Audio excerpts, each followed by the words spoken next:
Hello and welcome to the Voice of Iron, and on this session, we'll be reading SCP-021. Object Class: Safe. Special Containment Procedures. SCP-021 is an obligate parasite of the human body. Containment, therefore, is no more difficult than containing an adult human. Most cells will suffice. Item is currently housed in Detention Cell 217-A on Subject D-139. Only Class D personnel are eligible for hosting SCP-021, as long as a given subject survives as a host. For SCP-021, he is exempt from normal monthly terminations of Class D personnel. Description: SCP-021 takes the form of a large and elaborate tattoo of a serpentine dragon in the Oriental style, covering approximately 0.8 square meters of skin. This tattoo is fully animate within the confines of the host's skin, and behaves largely as a normal animal would, albeit in only 2 dimensions. The tattoo's movement causes constant pain to its host, comparable and similar in character to simultaneous tattooing and tattoo removal on a large scale. The organism tends to spend most of its time on and near the torso. SCP-021 displays no intelligence beyond a basic pattern of feeding and locomotion, although actually measuring the intelligence of a 2-dimensional life form has proven impossible thus far. SCP-021 appears to feed exclusively on pigments in the host's skin. This can include melanin, in which case the subject appears to be suffering from vitiligo. However, the organism shows a marked preference for other tattoos and will seek out and devour those before resorting to natural pigments. It should be noted that the feeding process itself, beyond the sensation of movement, is painless. Normal tattoo ink simply vanishes as it is, quote, eaten, unquote.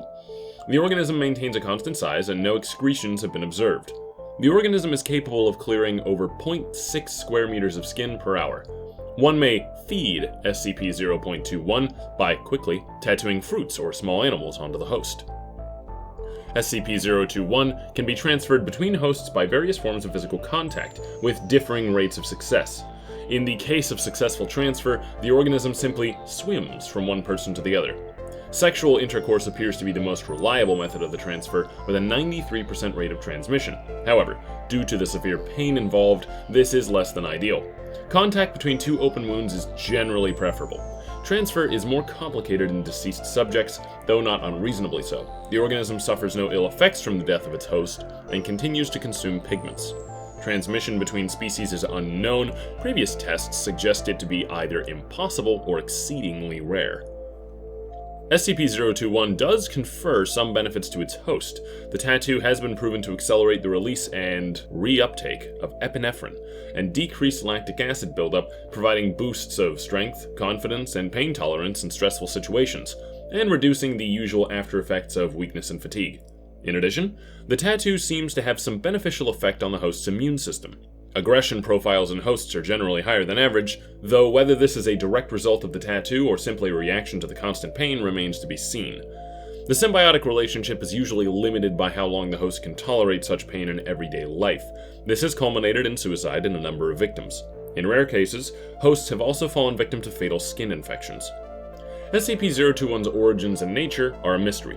Tracing its transmission from host to host is hardly feasible within the confines of secrecy, and the organism could well be hundreds of years old, if not more. Nevertheless, SCP-021's captivity is one of the longest in the Foundation's history, at nearly data expunged years, and has been very educational thus far. Current research focuses mainly on observing the characteristics of life in 2 dimensions.